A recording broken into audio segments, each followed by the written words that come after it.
Muy bien, muy buenas tardes. Bienvenidos nuevamente a todos aquellos que hoy nos acompañan de manera presencial y, por supuesto, a todos aquellos que están conectados de diferentes partes de nuestro hermoso país. En esta oportunidad me complace presentarlo al doctor Rubén Gianantonio, quien nos va a brindar su exposición acerca del uso racional de los medicamentos. En este caso, bueno, al doctor hace algunos años que lo conozco, no fue muy sencillo al principio, ya después de otro momento le voy a contar algunas anécdotas acerca de que yo estaba a cargo de una organización de algunos eventos y tengo que decir que lo dicen sus alumnos también, ha sido bastante exigente. Perdón este comentario, doctor. El, el doctor es especialista en farmacología, es una materia que le encanta a todos los estudiantes de medicina de la UBA y director de FEFIN, ¿no? Ya le vas a explicar bien, no quiero robarle tiempo. Es una fundación de estudios de medicamentos. Y en este caso puntualmente me detengo muy brevemente a comentarles que, bueno, en cualquier situación, cuando se habla del uso racional, en este caso los medicamentos, ya hace algunos años se hago un análisis retrospectivo acerca de lo que era hablar del uso racional. Hace algunos años atrás se planteaba como una utopía, ¿sí? Y lo venimos pensando y lo vimos prácticamente viendo en todas las conferencias que el doctor daba en todo el país. Hoy, como decía y dice el filósofo de la medicina, nos une el espanto, porque lo que se mide se hace y lo que se premia se repite. Y esto lo comento es porque estamos en un contexto muy complejo acerca de los recursos escasos. Y que el recurso escaso sea precisamente para cortar algo que no se tiene que cortar, es complejo. Entonces, cuando hablamos del uso racional, en este caso del medicamento, y por eso le agradecemos al doctor que nos acompañe con este tema que realmente es tan necesario en un contexto donde se habla mucho acerca de formularios terapéuticos, donde se han restado algunos medicamentos, se han quitado, se ingresa nuevas tecnologías.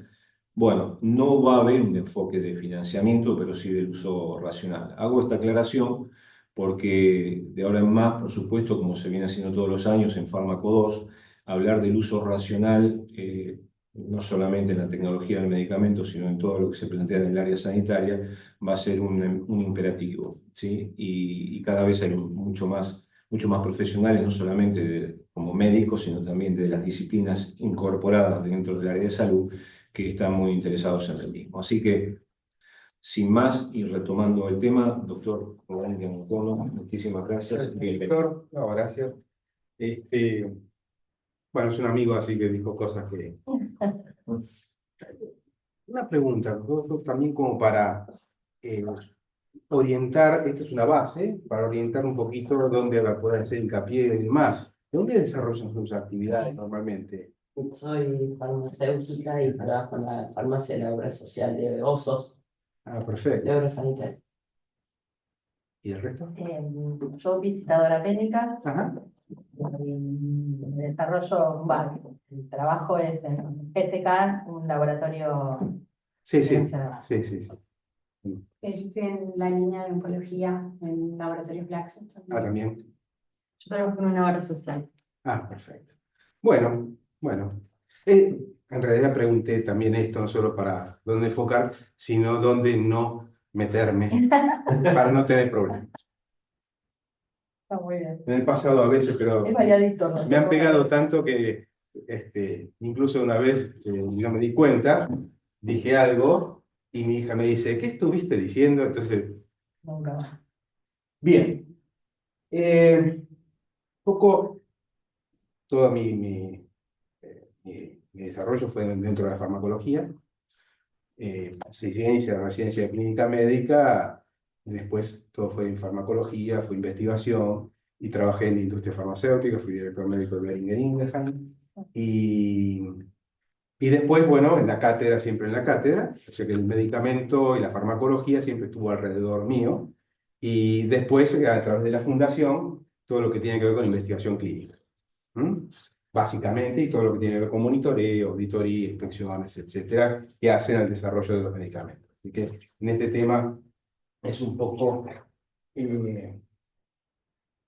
donde tenía el algo. Obviamente la farmacología es la materia más importante de la carrera, ¿eh? No es la patología.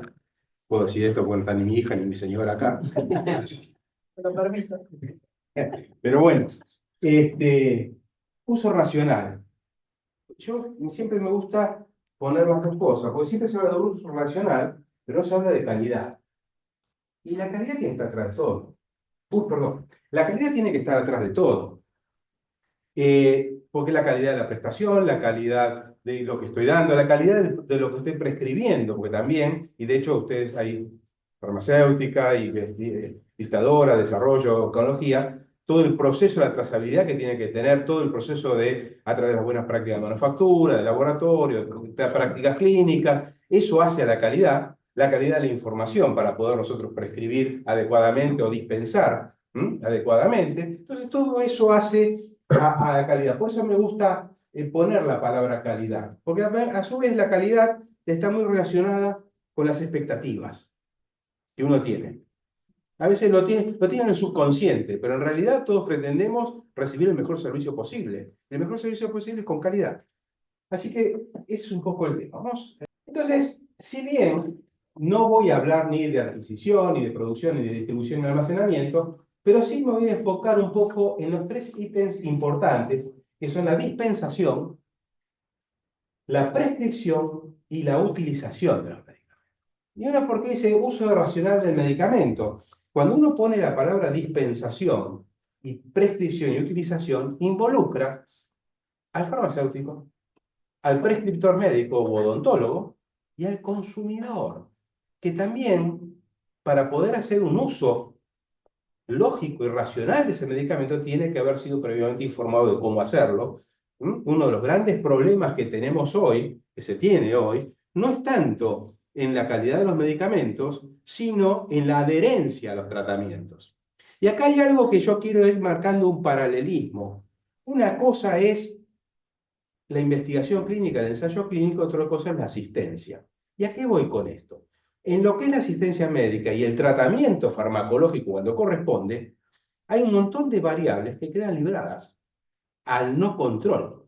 En cambio, en un ensayo clínico, todo está bajo control, porque yo necesito saber si yo doy este medicamento, el resultado que obtengo fue casual o causal. Yo tengo que demostrar causalidad. Entonces, controlo todas esas variables y ya lo van a entender a medida que vayamos avanzando.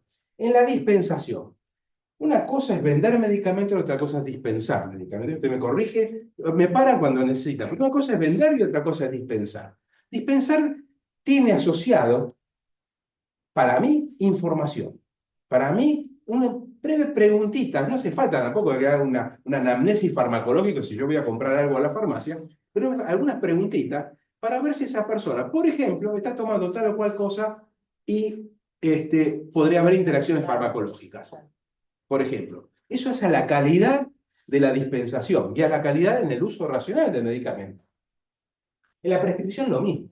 Y acá vamos a ver qué atenta contra el buen uso del medicamento, tanto en la dispensación como en la prescripción. Y obviamente la utilización se va a utilizar mal si no se informa adecuadamente. En un ensayo clínico, el paciente y la familia está permanentemente asesorada e informada de qué hacer, cómo hacerlo, cuándo hacerlo y qué hace si no pudo hacer algo de lo que tenía que haber hecho. Está todo protocolizado y escrito. Eso hace al resultado final. Así que, no, por supuesto, la adquisición, producción, distribución no nos vamos a meter, aunque voy a decir rápidamente lo que es almacenamiento. No almacenamiento en la cadena. Si vamos a las casas, ¿dónde está almacenado el medicamento? En los botiquines del baño.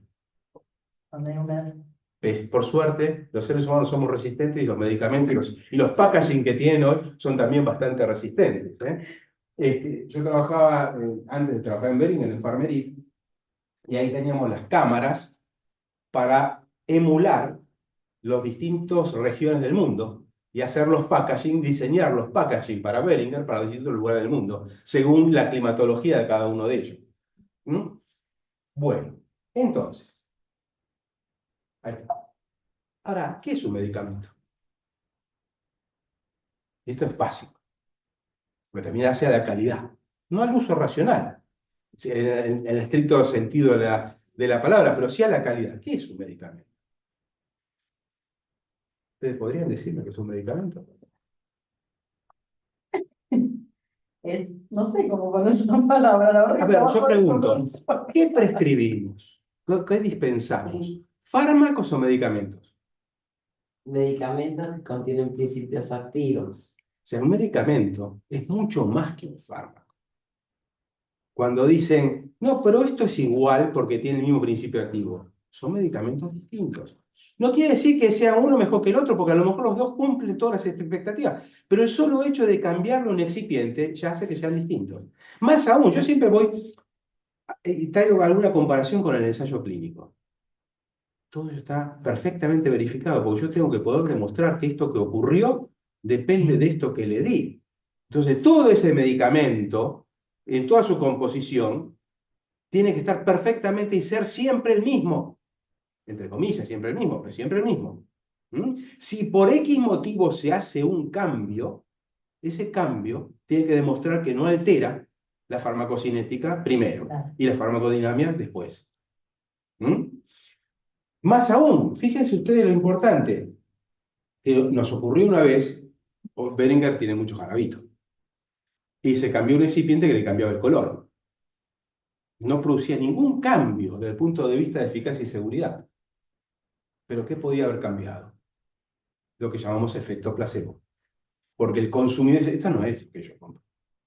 Esto no es el que yo recibía. Y entonces hay un efecto que puede transformarse en nocebo. Entonces tuvo que haber toda una comunicación, incluso en el inserto, para explicar que era lo mismo que lo anterior, que el cambio de color se debía a un cambio de un excipiente, pero que eso no alteraba la correcta, la eficacia y seguridad de ese medicamento. Entonces, un medicamento, entonces, podemos decir que no es un principio activo. Por eso el mal concepto viene de droga. Porque drogas son todas, las buenas y las malas. Las de adicciones es una droga. En cambio, fármaco ya tiene un fin determinado. Es una droga con un fin determinado que tiene que ver para la prevención, la curación, el diagnóstico, tiene que ver con ese fin. Entonces, no es un principio activo. Lo que sucede también, por eso aclaro un poquito, uno habla de drogas, viene mucho de la FDA, porque antiguamente, por el tema patente, no podía haber otra droga hasta que no se venciera la patente. Entonces eran como cuasi sinónimos, pero en realidad no lo son. Entonces, bueno, tampoco es un producto derivado de la biotecnología, es un principio activo. Puede ser la eritropoyetina, puede ser la insulina, puede ser... Hay muchos derivados de la biotecnología que son principios activos. O bueno, saliendo más. El medicamento es... ¿Qué prescribe? A ver, ¿qué es una forma farmacéutica? El vehículo en el cual está al principio. Por suerte hay una farmacéutica acá que me ayuda. Pero podríamos llamarlo que es un sistema dispensador de droga. Yo no tomo fármacos, no consumo fármacos, no administro fármacos. Lo tengo que administrar o consumir a través de algo que lo contiene y me permite tomarlo. A ver, si yo tengo paracetamol, 650 miligramos, una pastilla para ir a la cancha y tirar a los contrarios. Pero si tengo algo que son 5 miligramos, ¿cómo hago para administrar solito? Necesito algo, siempre algo. Incluso una solución. Yo hago una solución, es una forma farmacéutica. Líquida, oral, líquida. Yo necesito algo que lo vehiculice. Por eso también se llama sistema dispensador. A mí me gusta más el sistema dispensador. ¿Por qué? De acuerdo a cómo está formulado, bien o mal formulado, es la velocidad con que va a dispensar, es la velocidad con que se va a disgregar, si es una forma oral sólida, y va a permitir liberar los principios activos para que disueltos en el medio de absorción puedan absorberse. Entonces, por eso es muy importante cómo está elaborado un medicamento. Fíjense ustedes que también hace a la calidad y al uso racional y a la información. Muchos medicamentos son ranurados. Pueden ser bigranulados o más de... ¿Cómo sé yo que las partes, una vez partido, contienen la misma cantidad de droga? Si yo tengo un paracetamol, no sé por qué me la agarré con el paracetamol, pero son 1000 miligramos, Tylenol, bueno, no importa la marca, 1000 miligramos, no hay mucho. Lo parto, que tenga 400 acá y 600 acá, no corresponde, no debe ser así, pero no le va a generar mayores problemas al receptor. Pero si yo tengo 5 mononitrato de isosorbide, que son 10 miligramos, o un dinitrato de isosorbide, que son 20 miligramos, cuando lo parto, son 10 y 10. La potencia es muy importante y todo eso se estudia. ¿Para qué? Para que la masa haga que al momento de partirlo y el punzón y todo lo demás puedan generar mitades estadísticamente iguales, porque nunca van a ser iguales. ¿Mm? Por eso es muy importante, muchas veces se compran, la gente compra esas hojitas de chileo o las cosas para partir el comprimido, y a veces mal formulado, o los he visto, cuando parte se degrega todo y es un desastre. Con lo cual hay que tener cuidado. Entonces, medicamento es esto. Medicamento es, bueno, medicamento es esto, es el sistema dispensador. A ver, el medicamento es con el packaging primario, el envase primario y el envase secundario. Todo es el medicamento, porque el envase primario es importante, pero también el envase secundario protege a ese envase primario.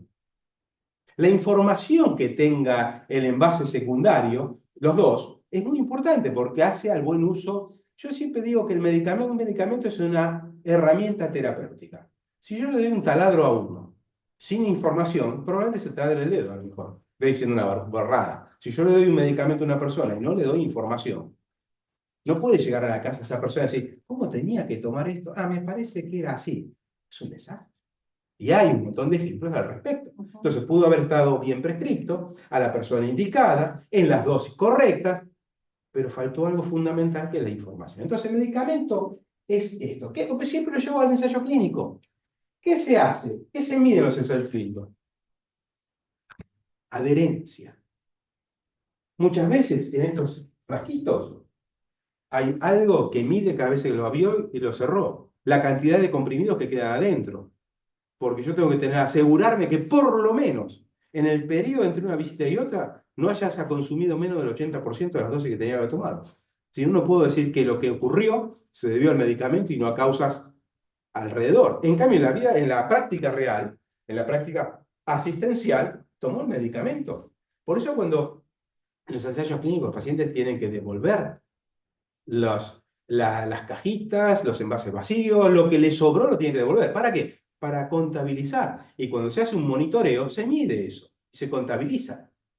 Y hay diarios. ¿Por qué? Por lo mismo, tengo que asegurar que A es el generador de C en un sistema, ser humano, que genera esa respuesta. Entonces tenemos ya estímulo, ser humano, respuesta, y un montón de cosas alrededor. Entonces el medicamento es esto. Tenemos distintas formas farmacéuticas, orales líquidas, orales sólidas, sublinguales, que es una oral sólida, inyectables.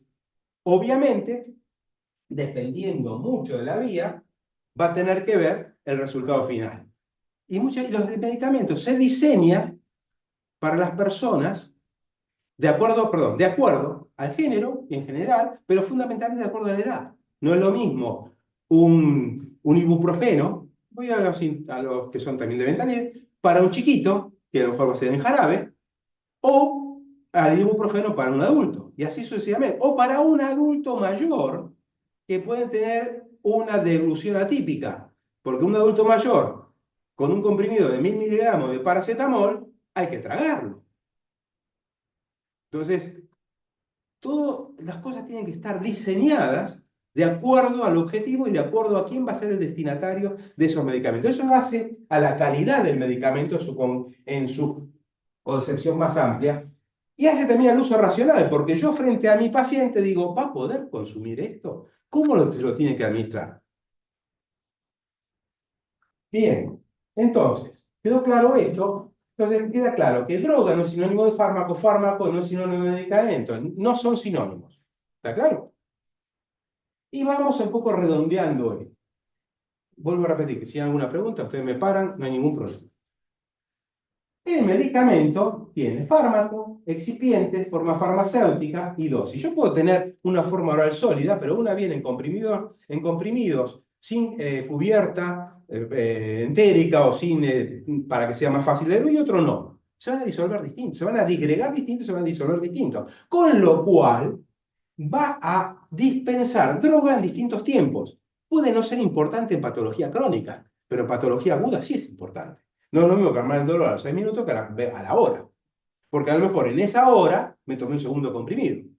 Porque ya lo digo ahora, para la medición riesgo-beneficio, beneficio-riesgo, es muy distinta de quién la hace. Si yo tengo un dolor de muela, no hay nada peor que el dolor de muela. Hago lo que se me dé la gana para no tener más. Y no mido costos. Costos, hablo de seguridad. ¿Mm? Entonces, la concentración. Yo puedo tener una cápsula, puedo tener una grajea, y siguen siendo forma oral sólida, sigue teniendo el mismo fármaco, sigue siendo a la misma concentración, pero los excipientes van a ser distintos. Y la forma farmacéutica es distinta, por ende son medicamentos distintos, que pueden producir los mismos resultados, pero debe estar demostrado. ¿Mm? Y obviamente la información y el packaging. Ustedes son jóvenes, pero cuando yo hice la residencia, los medicamentos, depende de quién era el productor, decía, no contiene, no produce, no hace, no da nada. Y había otro que tenía un listado así de eventos adversos, contraindicaciones, etc. Mismo principio activo. Como este no hace nada, este es extraordinario, y este me tiene todo esto, y sin embargo sigue siendo el mismo principio activo. Hoy en día eso todos, cualquiera sea el productor, tiene toda la información a habido y por haber, incluso hasta la farmacopea. Todo esto, el fármaco, la información, el tipo de packaging, viene de la investigación y desarrollo, con su aprobación, y obviamente la condición de expendio. Y acá entramos en serios problemas de calidad, en donde hay conflicto entre la dispensa y la prescripción.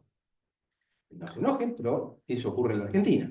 Yo hace poco vengo de un país en donde es muy difícil conseguir medicamentos si no hay prescripción. Pero hay una cantidad enorme de medicamentos de venta libre. Pero esos medicamentos de venta libre, ¿dónde están? Una góndola. Sí, pero esa góndola, ¿dónde está? Supermercado. Está en un lugar donde tengo un farmacéutico. Porque hay farmacia en ese supermercado, por ejemplo. Entonces yo puedo ir a informarme. La información es fundamental.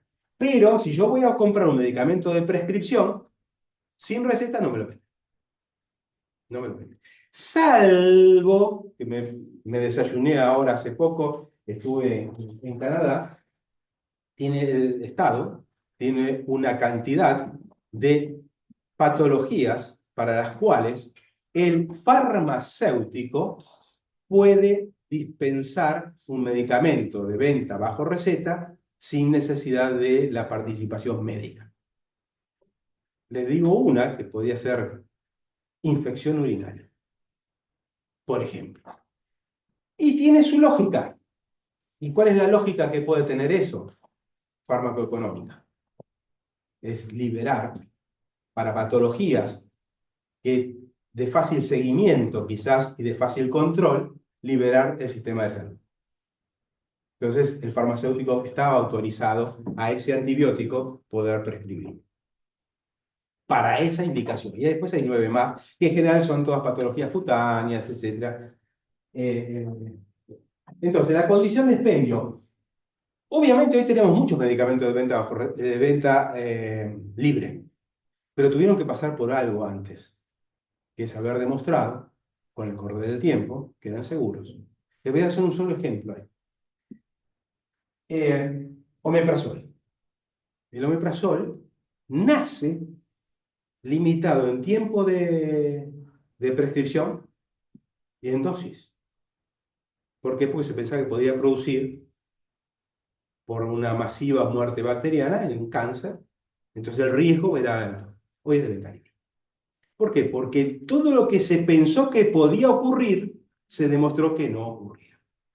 Y entonces hoy pasó a ser de venta libre. Más aún, está prácticamente borrado, todos los prazoles han prácticamente borrado a los inhibidores de la H2O, de la cimetidina, no, perdón, de la histamina.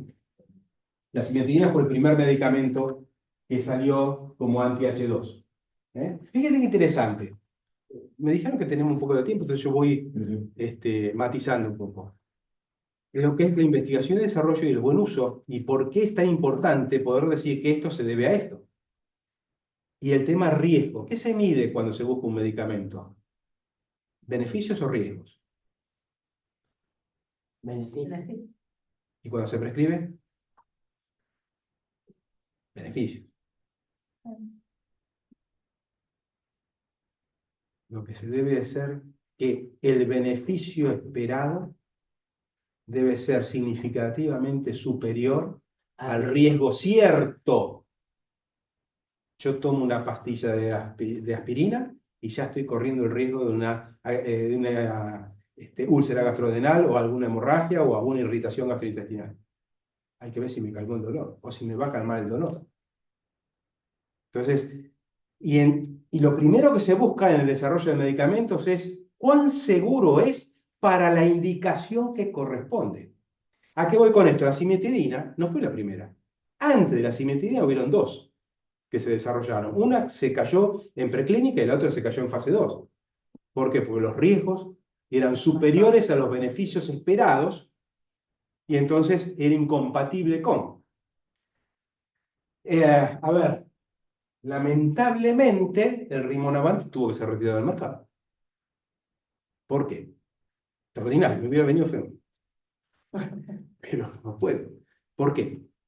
Porque algo ya se había empezado a ver en preclínica, en clínica, perdón, con la farmacovigilancia, que es donde cierra la cosa, intento de suicidio, aumento de depresión, etcétera, porque está bien, como menos, pero así como me quita la gana de comer, me quita la gana de vivir. Entonces es incompatible con el beneficio buscado. En cambio, que se me caiga el pelo, que tenga un montón de problemas, que tenga diarrea, etcétera, etcétera, es tolerable porque yo estoy tratando o buscando un medicamento antineoplásico. Bien, hasta acá vamos. Entonces, vamos con esto. Eficacia y seguridad. No es primero la eficacia. Siempre al principio se buscaba eficacia porque no había nada.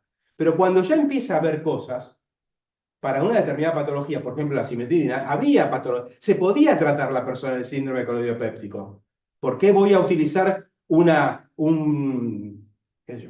algo muy peligroso cuando todavía puedo manejarlo con cosas que no son peligrosas? ¿Está? Entonces, la seguridad es básica, porque los riesgos son ciertos. Siempre corro un riesgo. A ver, ¿manejan todos ustedes? Bien. ¿Cuál es el riesgo? Chocar. ¿Cuál es el beneficio? No, eso es el placer. Pero voy a ir a algún lado. Sí, trasladarse rápidamente. El objetivo es potencial. Voy a ver si lo alcanzo. Pero del momento que me subí al auto y puse el pie en el acelerador, corro el riesgo. El riesgo es desde el momento que comienzo. Entonces, y las autoridades regulatorias, lo primero que miran es esto. Y de hecho, fase 1 y fase 2 básicamente es riesgo. Y en fase 2 recién estoy viendo a ver si sirve para lo que pensé que iba a servir. Y la preclínica es todo riesgo. Y ver si sirve. Si no, tendríamos muchas talidomidas. Y sin embargo, se retiró del mercado la talidomida. Se puede usar para algunas patologías. Pero yo ya sé que no es para la embarazada que tiene náuseas. Sé que es para determinadas patologías, entre ellas una psoriasis, pero para determinadas patologías, no para todo. Perdón, me equivoqué, no es psoriasis. La talidomida sirve para una forma de... Tampoco sirve para mi mal de montaña. ¿Saben cuál es el mal de montaña? Años. Montaña de años. ¿Será posible? Esto no me pasaba a 10 años antes. Sí. Es increíble. Ya va a venir. Nos pasa todo. Ay, bueno. Entonces, ¿quedó claro esto? Sí. Lepra. Ay, sí, no. La lepra. Para formas graves de lepra, todavía puede servir la. Pero yo ya sé todo. Más, vamos a algo más reciente. la isotretinoína, la etretinoína, ya cuando nace, llega al mercado, ya sabemos que es teratogénica. Entonces, está todo controlado, no puede tomar una mujer que piensa quedar embarazada, no puede quedar embarazada 6 meses después, es decir, se controla todo, pero yo ya sé, ya conozco mi herramienta terapéutica, ya sé cuáles son sus límites y entonces lo puedo utilizar en la persona indicada. Y para formas graves, cuando tengo otras cosas antes, voy siempre de menor a mayor. Bien, esto es un poco como resumen quizás de todo esto, que es la fase farmacéutica, es cuando es esa primera fase de liberación, es más importante en las formas orales. Fíjense ustedes, ¿se acuerdan de lo que decía? Que es un medicamento, ya está. Un dispensador, un aerosol. Si yo no educo al paciente, se lo pone acá. Se lo pone y no llega donde tiene que llegar. Porque de hecho, aún bien administrado, un paciente asmático, un paciente con enfermedad pulmonar obstructiva crónica, aún bien administrado, hay mucho que queda y no llega a los pulmones. Claro. Por eso, en un ensayo clínico, ¿qué se hace?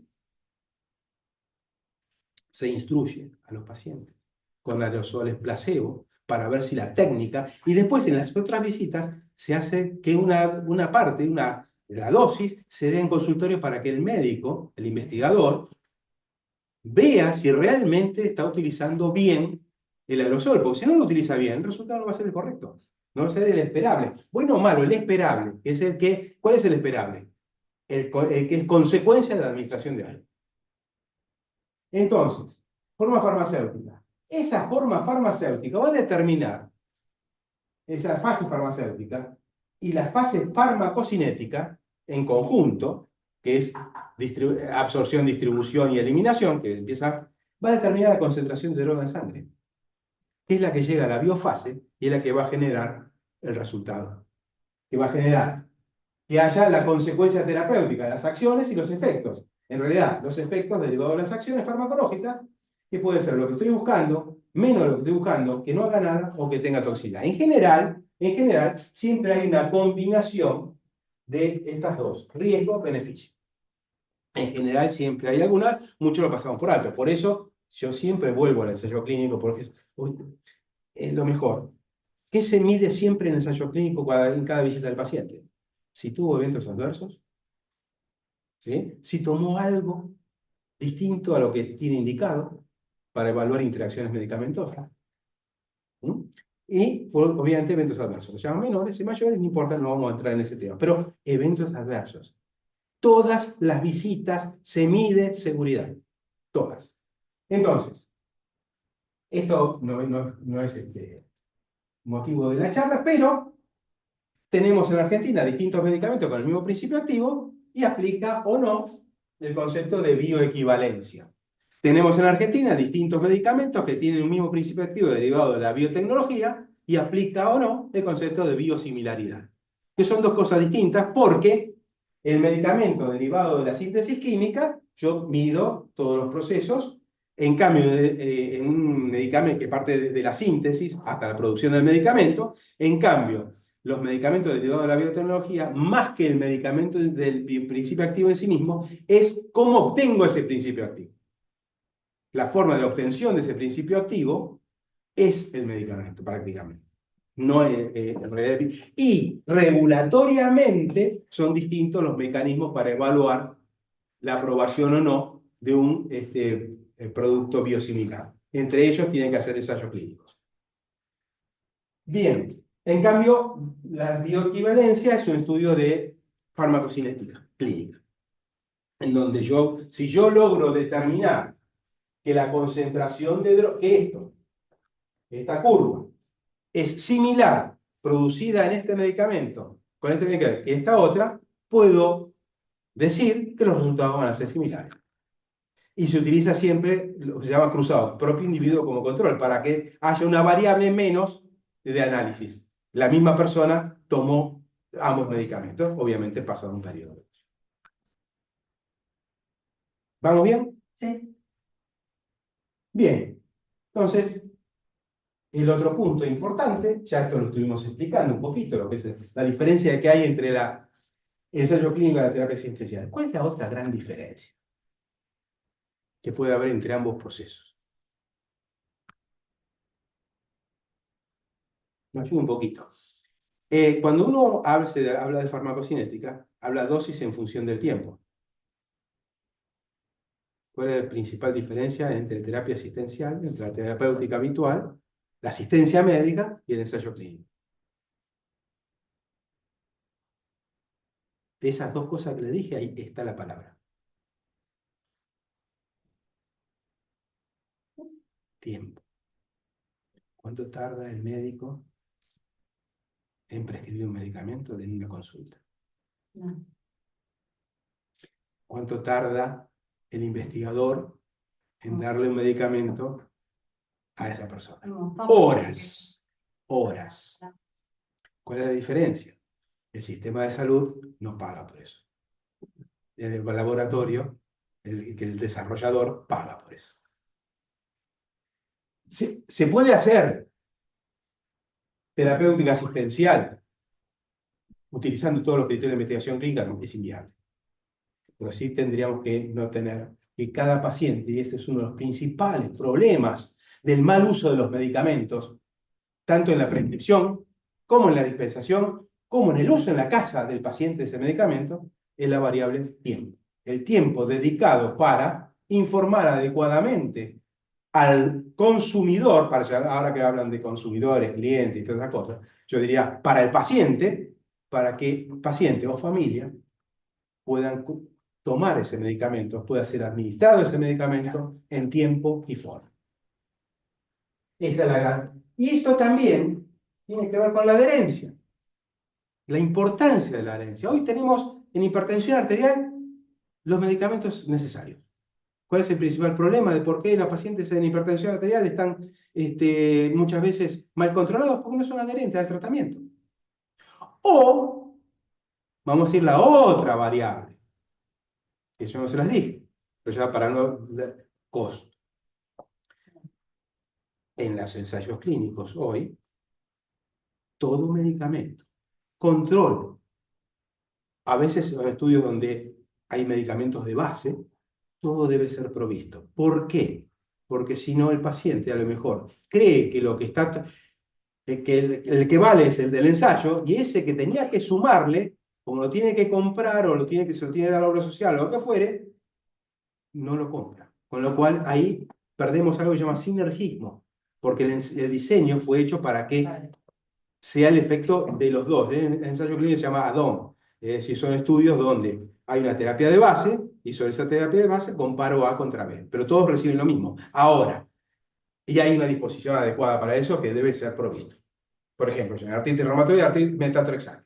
Bueno, tiene que ser provisto. ¿Y por qué también tiene que ser provisto? Y acá vamos otra vez a lo mismo. Calidad del medicamento. Siempre tiene que ser el mismo. Porque si el provisto es marca A, marca B, marca C, todos tendrán la misma cantidad de miligramos de metotrexato, pero son proveedores distintos, con lo cual puede no darse el sinergismo que estoy buscando. No se dice cuál tiene que ser, pero sí tiene que ser el mismo. Muchas veces muchos cardiólogos, no todos, pero muchos cardiólogos prefieren estoy recetando amlodipina. Bueno, estoy recetando amlodipina marca A. No me cambie. Si yo ya le encontré la dosis con la marca nacional, internacional, la que fuere, pero yo le encontré la dosis, no cambiemos. Porque probablemente, o no, puede haber, por el problema que hablamos antes, de dispensador de droga, tengamos resultados distintos. Y tengamos entonces una patología que va y viene y no se controla adecuadamente. Entonces, la adherencia. Y este es el otro tema, expectativas y riesgos. Y todo depende quién mide las expectativas y quién mide los riesgos. Los riesgos son las reacciones adversas, las interacciones medicamentosas adversas, que por suerte son un montón, pero clínicamente importantes son muy poquitas. Está estudiado. Pero las expectativas, ¿cuáles son? Prevenir, curar, controlar la enfermedad, prolongar la vida y mejorar la vida. En estos últimos 30, 40 años ha habido un avance científicos impresionante. A ver, vamos a poner hipertensión arterial. Cuando yo estudiaba, hice la residencia, la clonidina formaba parte de la terapéutica antihipertensiva. La reserpina formaba parte de la terapéutica antihipertensiva. Hoy, uno le pregunta al muchacho, che, hábleme de la clonidina. ¿De qué? De reserpina. ¿De qué? Hoy se ha cerrado, incluso los antagonistas de cálcicos ya prácticamente forman parte, pero hasta ahí. Bueno, la molibdina todavía un poco, pero hasta ahí. Se cerró el círculo con los antagonistas de los receptores angiotensinadores. Bien, entonces, y hoy tenemos dos problemas. Prolongar la vida y mejorar la calidad de vida. Esto hace que los medicamentos nuevos generan una mayor prolongación de vida, pero también muchos de ellos, por suerte, con calidad, que es lo que uno busca. Yo quiero vivir más, pero con calidad. Entonces, todo esto tracciona sobre los costos. Bueno, industria farmacéutica. Esto para tratar de llegar a la calidad. Ya vamos a llegar a esto. Aseguramiento y control de calidad. ¿Quiénes son los responsables? Acá tenemos dos juegos. Hay responsables y obligados. Toda esta cadena, incluso el paciente, son responsables. Pero de acá para arriba, hay responsables y están obligados a. Obviamente, si el paciente es responsable de sus actos, pero no va a ser punible. La única punición que va a tener es que su patología no está resuelta, no la va a poder resolver.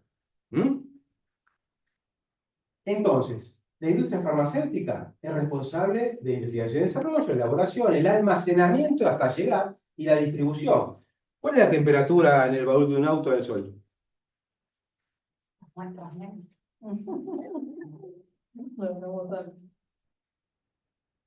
Las muestras médicas. Yo siempre digo que suerte que los seres humanos somos bastante resistentes. Pero bueno, entonces todo eso se mide, todo eso está bajo control. Fíjense, ¿por qué llegó? Siempre volvemos a lo mismo. ¿Qué tiene un investigador principal en su centro de investigación? Un termómetro que mide la temperatura en donde se almacena la droga. Y tiene un rango. Y todos los días tiene que medir y anotar en una planilla, el log de temperatura, a qué temperatura estuvieron los medicamentos que van a ser usados en investigación clínica, que se le va a administrar al paciente. Está muy lejos eso del botiquín del baño. Entonces, la prescripción, ya vamos a tocar este tema, la dispensación, el consejo farmacéutico. ¿Cuántas veces vieron a una farmacia consejo farmacéutico? No hago juicio de valor, yo no lo vi. Tampoco la gente la pide. No. Están las dos cosas. Si te atreves a decir algo, muchas veces no te... Claro. Y si es un tema también cultural en el medio, tanto del que va a comprar como del que vende. Y la única forma de cambiar es con regulación. Y sociocultural. Por supuesto, y con una gran cantidad de enseñanza. Pero bueno, la realidad entonces es que acá hay un problema serio, como también lo hay acá, ojo, porque ¿qué diferencia hay entre automedicación y autoprescripción?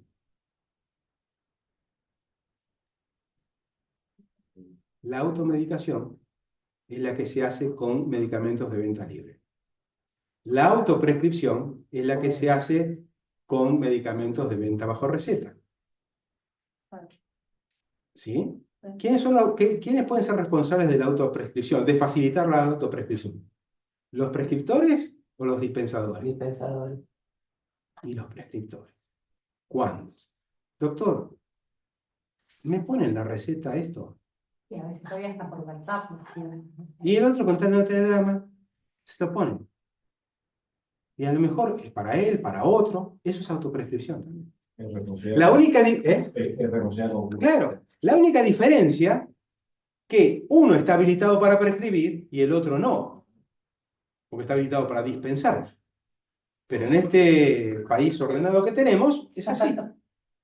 Entonces, la gran diferencia, yo hice esta cosa porque una cosa es automedicación responsable, que así se llama, con información, con medicamentos diseñados para la venta libre. Un medicamento de venta bajo receta tiene un prospecto determinado. Un medicamento de venta libre tiene que tener otro prospecto que esté preparado para que sea de fácil entendimiento para el receptor. Bien, la adherencia es información y decirle, vos sos socio mío, nosotros somos socios, los dos buscamos los mismos resultados. Pero para alcanzar el resultado tenemos que hacer esto, esto y esto. Y acá el tema de adherencia es muy importante. Y el resultado va a ser el deseado o el no deseado. Generalmente a veces hay una combinación, pero todo lo no deseado existe algo que se llama Sistema Nacional de Farmacovigilancia. La falta de eficacia es no deseada, el evento adverso, la reacción adversa es no deseada, y por eso está el Sistema Nacional de Farmacovigilancia. Es decir, así como un medicamento, tengo que hacer trazabilidad desde que sale de la fábrica, del laboratorio del elaborador, hasta que llegue al paciente, una forma también de generar la trazabilidad, de que todo eso haya funcionado, incorporando la correcta administración y adherencia cuando depende del paciente, este Sistema Nacional de Farmacovigilancia. ¿Por qué digo cuando depende del paciente? Porque si el paciente está internado, es la enfermera la que administra, o el enfermero la que administra. Hay que entender la farmacología para entender después por qué se habla del uso racional. Ok. Bueno, sigamos. Vamos a hablar ahora ya más de lleno sobre el uso racional. Yo le diría uso adecuado. El racional parecería que somos irracionales. Uso adecuado. Adecuado tiene que ver con esto, con las dos, apropiadas a la necesidad clínica, en las dosis correspondientes con sus requerimientos individuales, ¿sí? Por un periodo adecuado y al menor costo para él y su comunidad. Es decir, otra vez, la diferencia entre la investigación clínica. En la investigación clínica entra al ensayo clínico toda persona que reúne los llamados criterios de inclusión y exclusión, los criterios de elegibilidad. En cambio, mi paciente, el que llega a mi consultorio, yo tengo que adecuar la información recibida que yo tengo a ese n igual a 1, que tiene un entorno, que tiene características, que a lo mejor tiene un año más o un año menos que los ensayos clínicos que tenían que demostraron que servía para eso. Yo tengo que decir, bueno, puede ser, no puede ser, n igual a 1. Entonces, en las dosis correspondientes, en un ensayo clínico las dosis ya están determinadas por protocolo. Si el paciente necesita una dosis distinta, sale del protocolo. Es discontinuado. ¿Por qué?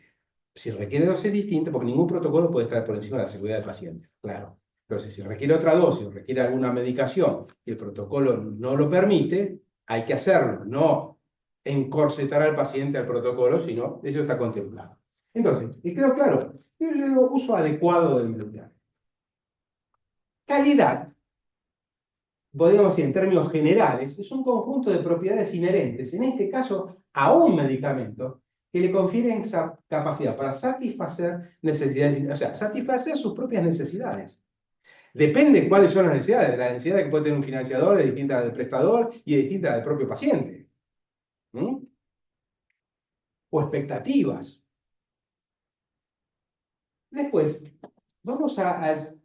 quiero arrancar un poco por lo que hablamos. Estadísticas, algunas, muestran que en el mundo más del 50% de todos los medicamentos se recetan, dispensan o venden en forma inadecuada y que una buena parte de los pacientes no los toman correctamente.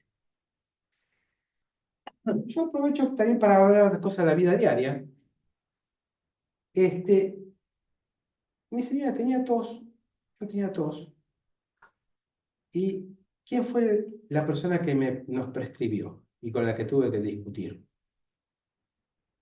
Mi hijo ingeniero, que tenía determinados productos en su botiquín que decía, hay que tomar esto. Es de loco. Pero bueno, para ellos funciona, es asqueroso, pero funciona. Obviamente, yo hice lo que yo quería. Mi señora, que lo quiere mucho a mi hijo, entonces le llevó un poco más el apunte. Pero bueno, pero fíjese, en forma inadecuada y que una buena parte de los pacientes no los toman correctamente porque fue inadecuado y aunque los tomara correctamente, no era la indicación. En fin, el tema medicamentos, yo no sé por qué la medicina debe ser una de las profesiones más fáciles de llevar adelante. Porque todo el mundo es capaz de prescribir, es capaz de dispensar, capaz de aconsejar. Entonces, los medicamentos ni se dispensan, ni se prescriben, ni se usan adecuadamente, ni para las patologías que corresponden. Digo esto porque después vamos a hablar un poquito.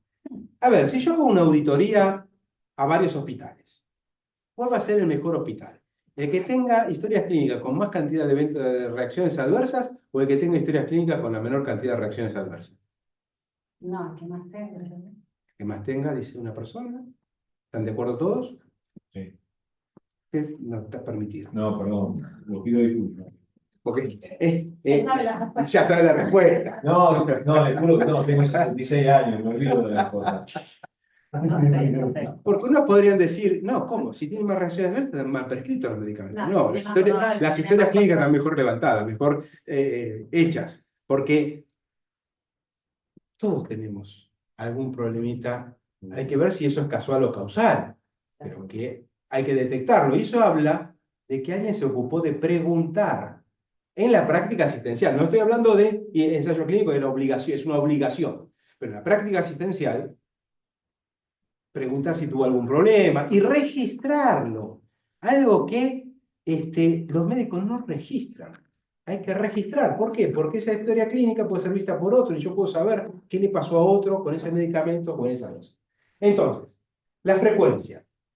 4%, 3 al 11 de las admisiones, por ciento de las admisiones hospitalarias son por reacciones adversas serias y obviamente causan morbilidad y mortalidad importante potencialmente evitable. Si yo hago una buena anamnesis farmacológica, si el medicamento está prescrito correctamente a la persona indicada y cuando digo prescrito correctamente en las dosis y fue tomado como corresponde, entramos en este rango, en el rango del 4% o estadística más, porque no existe el medicamento inocuo.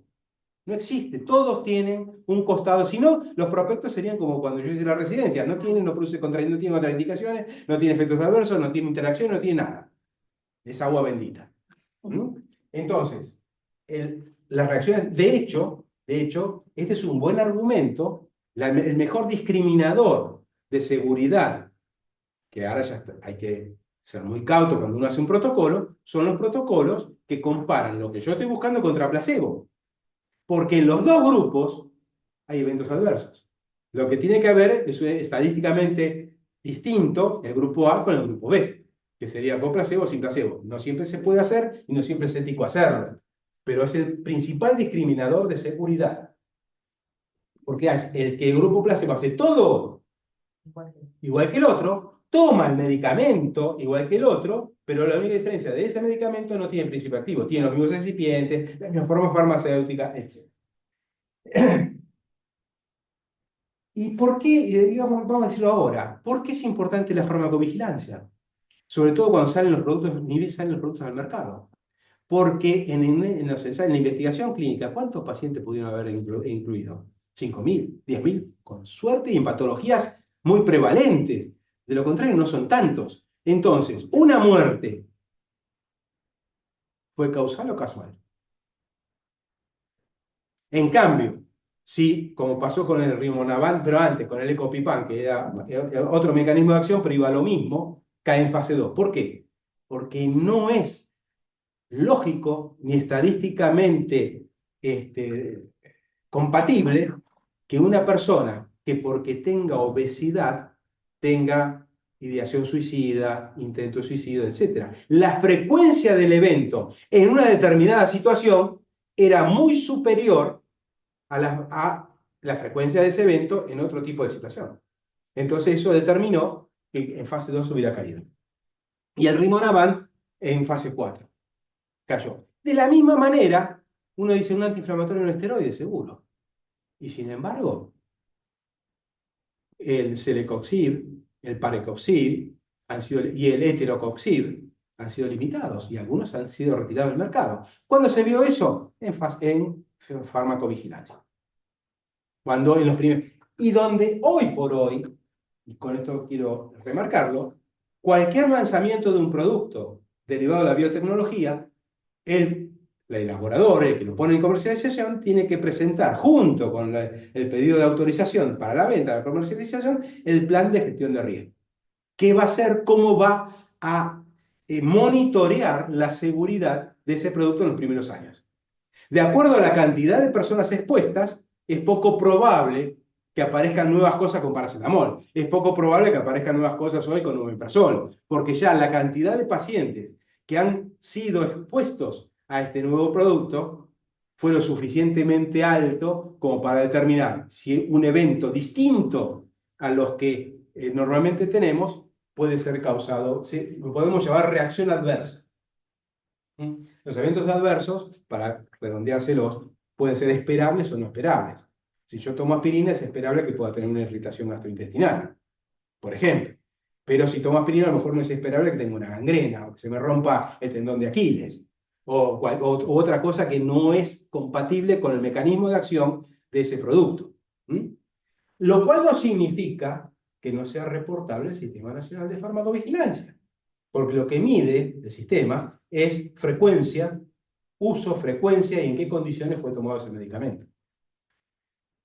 En condiciones de uso no artificial, porque el ensayo clínico es un uso artificial, podríamos llamarlo, totalmente controlado, en uso de todos los días, donde se toma. Los médicos tenemos la mala costumbre,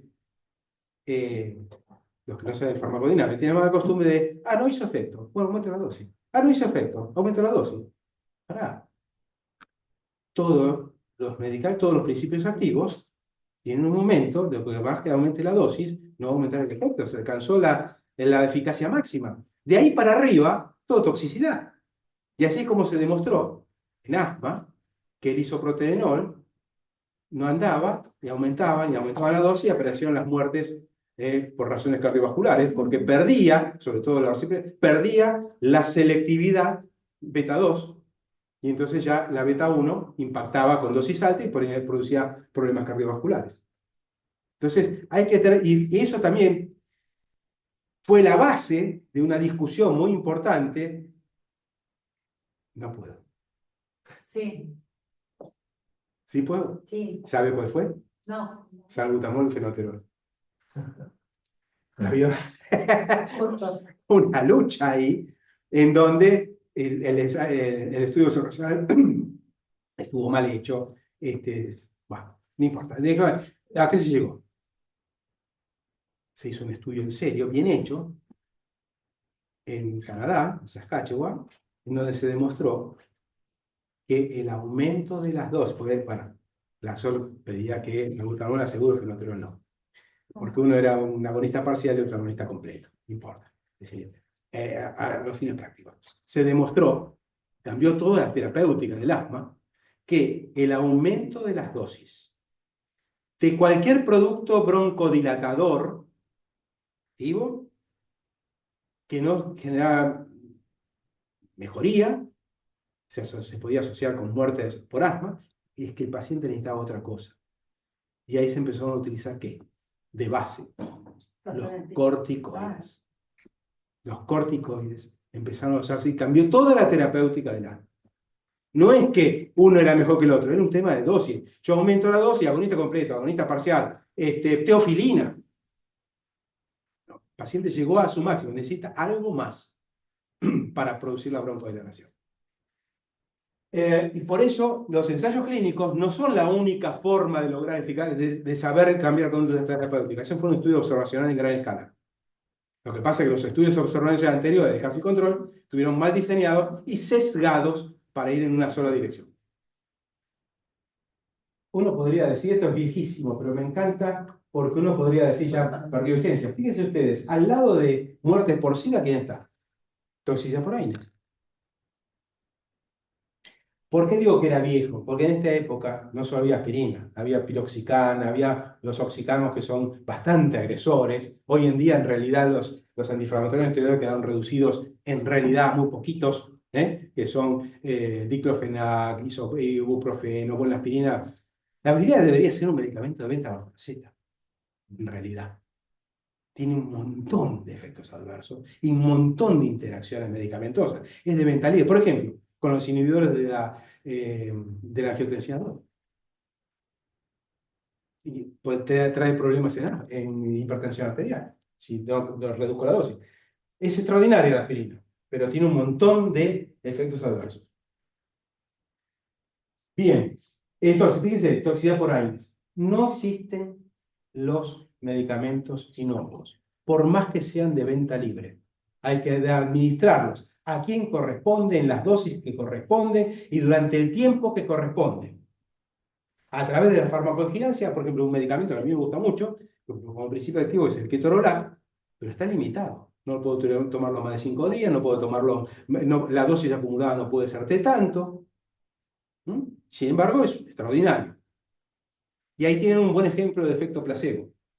A los 6 minutos de administrado por vía oral ya produce efecto. A los 5 minutos administrado por vía sublingual produce efecto. ¿Qué diferencia hay de un minuto al otro? Ninguno. Las dosis son más o menos la misma. Sin embargo, quisieron se hizo un estudio al respecto, pero bueno, no importa, es otra cosa. Pero a lo mejor esa persona por vía sublingual lo puede tomar y por vía oral a lo mejor no, o es más fácil para que lo tome. Bien, fíjense, Fred Hopkins, cáncer cervical, asma, mieloma múltiple, SIDA, están muy cercanos o algunos menores a otro tema importante, que tiene que ver con la dispensación y la prescripción. Y ahí vamos a llegar a un grupo etario en el cual estoy. ¿Los medicamentos son todos monofármacos? No. ¿La gente toma un solo medicamento? No. No. Fíjense ustedes lo que pasa. Frecuencia de reacciones adversas y número de fármacos que recibe un fármaco. El aumento matemático de drogas administradas, de fármacos administrados, aumenta exponencialmente el riesgo. Entonces hay que tener mucho cuidado. ¿Y quiénes son los candidatos a esto?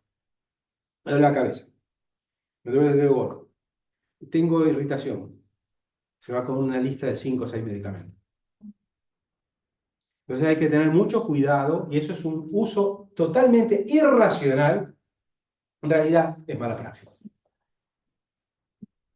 Bueno, según la OMS, entre el 65 y el 94% de los ancianos consumen uno o más medicamentos. Generalmente entre 3 y 4. Yo formo parte del 6%. Porque tomo uno solo. Pero tiene 2 fármacos. Ezetimibe y rosuvastatina. Un mismo anciano suele presentar más de una enfermedad. Yo no sé porque no voy al médico. La incidencia de reacciones adversas suele ser de 3 a 5 veces mayor en los ancianos que en la población adulta. ¿Por qué? Porque no toma tanto. Puede ser una razón. Pero piensen lo siguiente.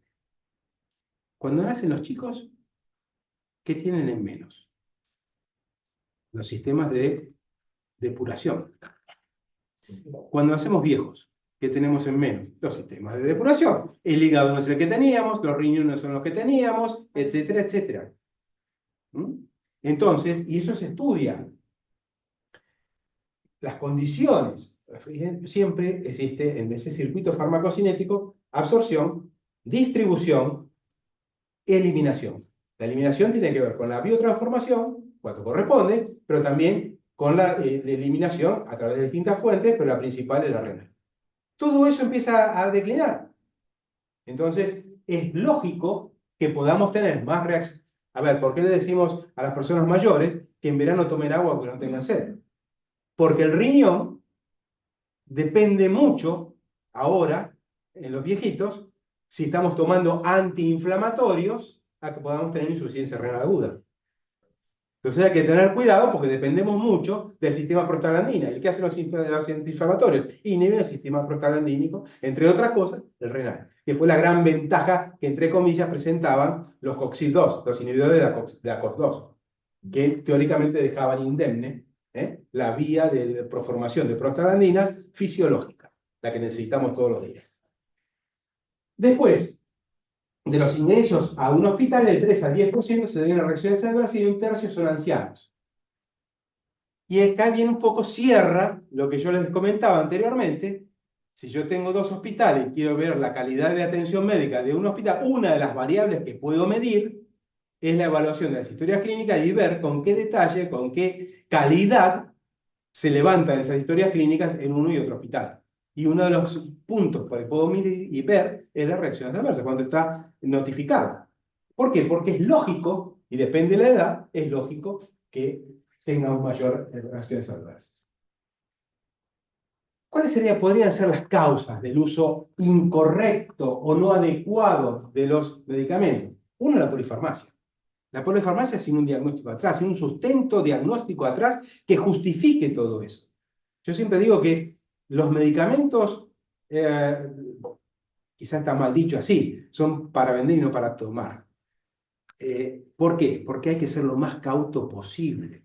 Hay que ser lo más cauto posible. No es agua bendita. Entonces, todos tienen general algo acá y algo allá. Sobre todo los medicamentos. Ustedes saben que uno se puede decir que es un medicamento de acción sistémica, que actúa en todos los sistemas. Y va a estar con mayor o menor fuerza de acuerdo a qué nivel de agonismo pueda tener con determinados receptores. Pero si pasa la barrera hematoencefálica, y puede actuar sobre distintos sistemas, es sistémico. Ahora, hay fármacos que a lo mejor no se absorben y bueno, puedo actuar solo sobre el tracto gastrointestinal. La neomicina es un buen ejemplo. Ahora, si yo no administro la neomicina y hago un correcto diagnóstico de diarrea, de que el origen de esa diarrea, puedo estar administrando mucha más neomicina y una parte se absorbe. Cuando se dice no se absorbe, no es que no se absorbe. No se absorbe la cantidad suficiente para generar acciones a nivel sistémico. Pero si yo tengo una piel dañada, me escapo ahora de la neomicina, y doy corticoides, puedo llegar a tener acciones sistémicas corticoides. Si la piel no está dañada, o, bueno, va a ser en psoriasis, la piel va a estar dañada, pero no está en todo, lo más probable es que no alcance a nivel sistémico concentraciones adecuadas de corticoides. Pero si no, sí. Por eso es que los corticoides inhalatorios en general no se tiene ningún problema. ¿Por qué? Porque las dosis son las necesarias para generar acción a nivel bronquial, pero no a nivel sistémico. Les doy un dato. Yo necesito 5 miligramos por vía oral de fenoterol o de salbutamol, que me va a hacer los mismos efectos sistémicos a nivel pulmonar que 200 microgramos por vía inhalatoria. El impacto que puede tener ese salbutamol o ese fenoterol a nivel sistémico es ínfimo si lo doy por vía inhalatoria, que si lo tuviera que dar por vía oral. Entonces, todo eso también tiene que pensarlo la persona que va a administrar en un chico. ¿Qué hago? ¿Uso un jarabe? ¿O mejor le enseño a una correcta administración del aerosol? O ahora, bueno, están los inhaladores de polvo también. Bueno, entonces, la polifarmacia. El uso innecesario o excesivo de antibióticos. El mejor ejemplo es el resfrío se cura en la misma cantidad de tiempo con o sin antibióticos. Pero todos, en general, y que ahora ya está más limitado el acceso, pero antes yo iba a la farmacia y compraba lo que quería, de antibióticos. Nosotros hicimos algunos trabajos al respecto y la verdad que es lamentable. Pero bueno. Y eso aumenta también, ¿qué cosa? La resistencia bacteriana, con lo cual hubo necesidad de generar nuevos antibióticos. Y creo que, como ya más o menos hace mucho tiempo ya no se generan nuevos antibióticos, creo que a lo mejor vamos a hacer un buen uso de los antibióticos. La mala elección de las formas farmacéuticas. La prescripción no fundamentada por información científica válida y la autoprescripción de la cual ya hablamos. Y después está este otro tema, ¿no? Cuando allá lejos de ese tiempo, hace más de 40 años, la mejor asistencia que la medicina pueda proporcionar está siendo reemplazada ya bastante tiempo por la mejor asistencia que podamos brindar, o mejor dicho, que nos podamos permitir en función de los recursos que tenemos y tendremos. Esto visto desde el financiador, desde el prestador. Pero también, voy a poner un ejemplo que, si usted llegaba a decir, en farmacología, para determinadas patologías usaba cloranfenicol, se iba con un 2 grande como una casa. Pero nadie le preguntaba si en el medio del campo, en esa farmacia, solo había cloranfenicol. ¿Qué hago? ¿Lo dejo sin antibiótico porque no, el clorfenicol no? Entonces, las circunstancias hacen al uso y también los recursos, porque yo le puedo prescribir lo ideal, a lo mejor, según mi mejor saber y entender. Va a la farmacia, le hacen el listado, ¿y qué puedo dejar de tomar de todo esto? Entonces, todo eso hace que son los recursos del paciente. Después, evaluar la cognición, es decir, ¿esta persona está capacitada para poder administrarse esto en el tiempo que corresponde? Entonces, todo eso hace los recursos que tenemos y tendremos, desde prestador, financiador, institución, etcétera, lo del paciente y de su familia. Estamos en un problema. Cuando le pasan al jubilado. No, los 5 minutos que me marcó. Ah, Sigamos. Pero ya vamos terminando. Entonces, accesibilidad, derecho a la salud y equidad. Los medicamentos, los tratamientos deben ser apropiados, con una relación riesgo-beneficio óptima. Lo primero, la farmaconomía viene después, pero primero tengo que mostrar que son seguros y eficaces. Y lo segundo, con una relación costo-efectividad óptima. Y oportunos, y ahí tiene que ver la accesibilidad y por supuesto la equidad, pero fundamentalmente también la accesibilidad, ¿no? Que sea accesible para el paciente y su familia. Medicina basada en la evidencia, guía de práctica clínica, el médico está en el medio de todo. Es el que tiene que unir las dos cosas, parece N igual a 1. Lo demás son guías. Lo demás lo da el ensayo clínico, en los estudios observacionales. La aplicación del conocimiento científico y la tecnología de la información a la práctica del arte de la medicina. Y esto me pasa siempre. Me voy con ejemplos y no llego a algo. Fíjense, ¿cuánto tardamos en prescribir? ¿Cuánto se tarda hoy en prescribir? Lo primero, diagnóstico. ¿Requiere tratamiento farmacológico o no? Si requiere tratamiento farmacológico, riesgo-beneficio, ¿qué tengo disponible? ¿Requiere calidad y uso racional de fármacos? ¿Requiere? ¿Sí o no? ¿Requiere fármaco? Evaluación riesgo-beneficio. Fármaco disponible. Elección del fármaco, vía y dosis. ¿Inyectable? ¿Por qué? Si puede ser oral o no. ¿Cuál es la dosis? Hoy tenemos, la tengo en el paracetamol porque me agarró, me puse loco en Canadá. 1000 miligramos como si fuera agua bendita. Elección de la forma farmacéutica más adecuada para esa persona. Es un chico, es un adulto, traga bien, deglute bien, me aseguro si es inyectable o no. Y la elección después del medicamento. Y no vamos a entrar a discutir si original, genérico, es otro tema. Pero eso, ojo, es importante también. Y recién prescribo. Hoy se hace al revés. Entonces, hay que definir los problemas del paciente, especificar los objetivos terapéuticos, porque el paciente tiene que saber qué estoy esperando, qué voy a encontrarme, qué tenemos que trabajar juntos para alcanzar ese objetivo. Diseñar el esquema terapéutico apropiado para ese paciente, su entorno, escribir una receta, iniciar el tratamiento, brindar información e instrucciones y advertencias. Esto lo tiene que tener claro. Eso es algo que se hace mucho en investigación clínica y no se hace en la práctica asistencial. Y supervisar la evolución del tratamiento. Bueno, estas son las características del paciente. Todas estas cosas pueden generar cambios en la respuesta. Todo esto, con los criterios de elegibilidad en el ensayo clínico, lo tengo bajo control. Pero esto lo tiene que tener bajo control el médico antes de prescribir también, en la práctica asistencial. Tiene alteraciones genéticas, cómo está su riñón, cómo está su hígado, puede eliminar bien, puede no eliminar bien. Hay medicamentos que se eliminan, los aminoglucósidos, por ejemplo, es importante la función renal. Y así hay muchos otros medicamentos. ¿Cuál es la que prevalece? Hay los prazoles. No todos todos inhiben al citocromo P450 de la misma manera, con lo cual en algunos casos puedo usar uno y en otros casos otro. No el mismo para todos. Característica, presentación, gravedad. El diagnóstico debe ser dentro de lo posible si es de certeza, de presunción, de probabilidad. Esto tiene mucho que ver con los antibióticos. Hay antibióticos que se pueden utilizar, tiene esto, lo más probable es que se pueda usar esto. Si no, si yo quiero hacer test, tengo que hacer antibiograma. Relación médico-paciente, con la relación del control terapéutico, el monitoreo y comunicación de problemas efectos adversos es una obligación. Que lo desconocemos todos, incluso los pacientes. Yo quiero calmar, yo quiero no estar resfriado. ¿Cuál es el costo que estoy dispuesto a pagar? Nadie se lo dice, ni lo piensa. Entonces, necesidad, objetivo terapéutico, balance riesgo-beneficio, la dosis, ¿durante cuánto tiempo? ¿Cuántos tratamientos para el resfrío se terminan con antibióticos, amoxicilina, en 3 días? Es un tratamiento. Si realmente tiene una patología bacteriana, son 3 días. Por ejemplo. Bueno, puede haber prescripción, calidad y cantidad, prescripción excesiva, prescripción insuficiente y prescripción múltiple. Son las 3 formas de uso inadecuado de medicamentos.